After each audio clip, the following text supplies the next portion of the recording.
Welcome to Power Nation Daily. Today on the show, the all-new NSX. It's back. Also, Fast and Furious fans, well, you're going to have to say goodbye because it's coming to an end.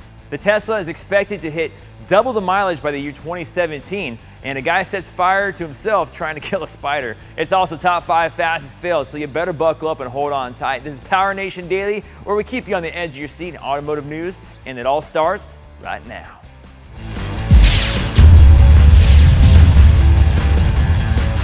Welcome to the show, everybody. We got a good one, but before we get going, I want to take a minute here to throw out a special thanks to Joe St. Lawrence. Now, you guys might not know of him, but in the industry, and especially here at Power Nation, Joe is a legend. Now, Joe and Patty started RTM Productions, which is essentially Power Nation and the Power Block, and all the TV stuff that you guys tune in to watch on the weekend and throughout the week.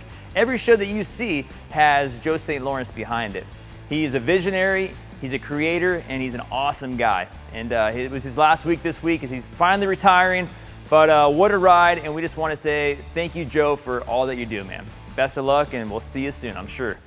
All right, let's get into it. The new NSX is bad to the bone. It's all-wheel drive, a mid-engine 3.5-liter twin-turbo V6 hybrid. It produces 550 horsepower. Now, the new NSX isn't like the old one. It looks like a cross between an Audi R8 and a McLaren 650S, if you ask me.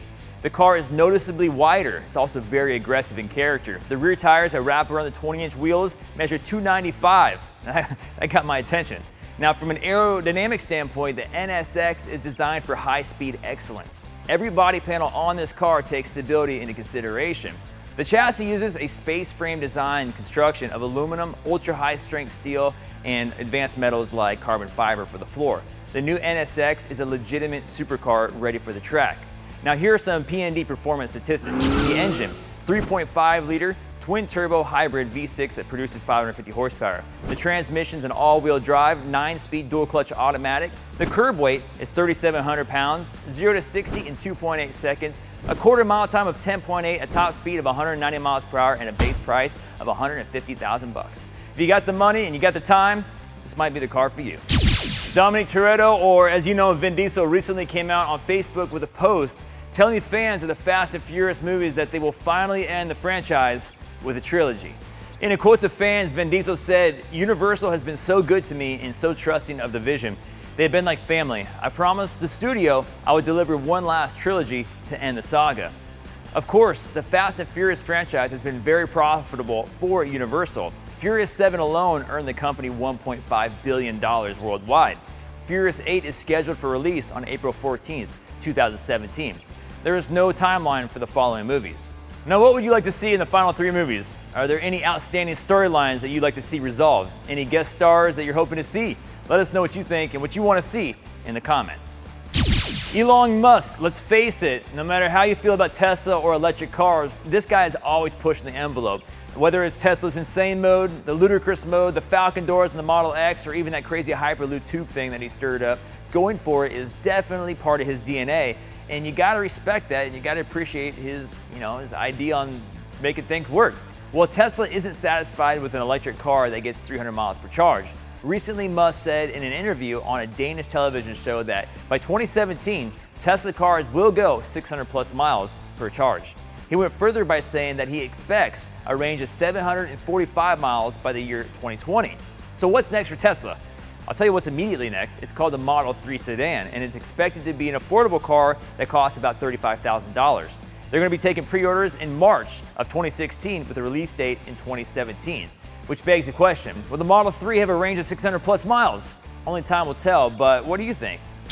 I gotta be honest, I've seen some pretty stupid stuff looking for videos for our show, Fast Fails, Top 5 Fast Fails on Power Nation Daily, but this one is really, really stupid. In Michigan at a gas station, there's a guy that was caught on tape pumping gas, and he decided to kill a spider. It was on his gas cap, but instead of smashing it or flicking it, he thought, hey, use my lighter, try to kill it that way. And as you can imagine, well, it didn't work out too well. I told my fiance if she ever saw me do something like that, divorce me, send me the papers because I'm not safe to be around. The good news is though, the guy said, I got the spider. Good for you, buddy. All right, you know what time it is? It is that time for Top 5 Fastest Fails, the craziest, weirdest, fastest fails from around the world, and it all goes down right now. This week, we're featuring onboard cameras. Gonna count them down. It starts right now. Number 5 for top 5 fastest fails is a shifter cart. This really isn't a fail at all, but this might be the best save I've ever seen. Check it out.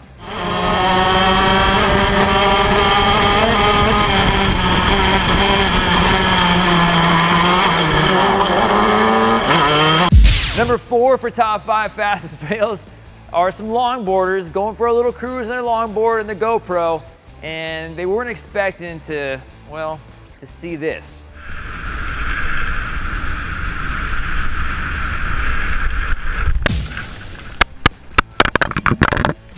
Number 3 for top 5 fastest fails is a good reason why you should always be paying attention, especially when you're driving a gigantic bus. Check this out.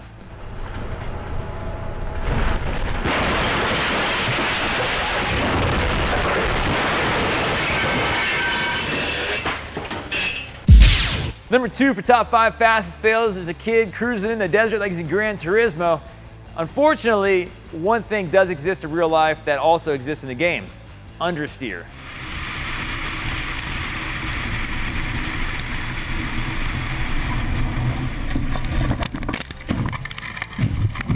I like the airbag. And number 1 for top 5 fastest fails is awesome. It's an onboard camera of a guy and a girl in a Razor, and he decides to do some barrel rolls. I counted 5.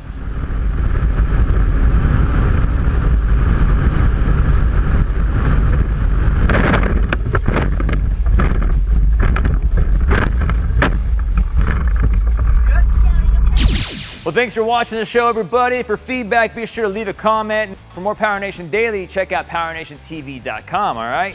Now, Power Block fans, we got good news for you. Power Block is coming back. This time it's going to be on Grit on Saturday at 8 a.m. Power Nation will be on CBS Sports at 8 a.m. on Saturday and on Spike on Sunday at 9 a.m. Have a good rest of the week, everybody. I'm Gannon Pritchard. This is Power Nation Daily, and we'll see you all real soon. Drive fast, be safe. Watch out for those police. See ya.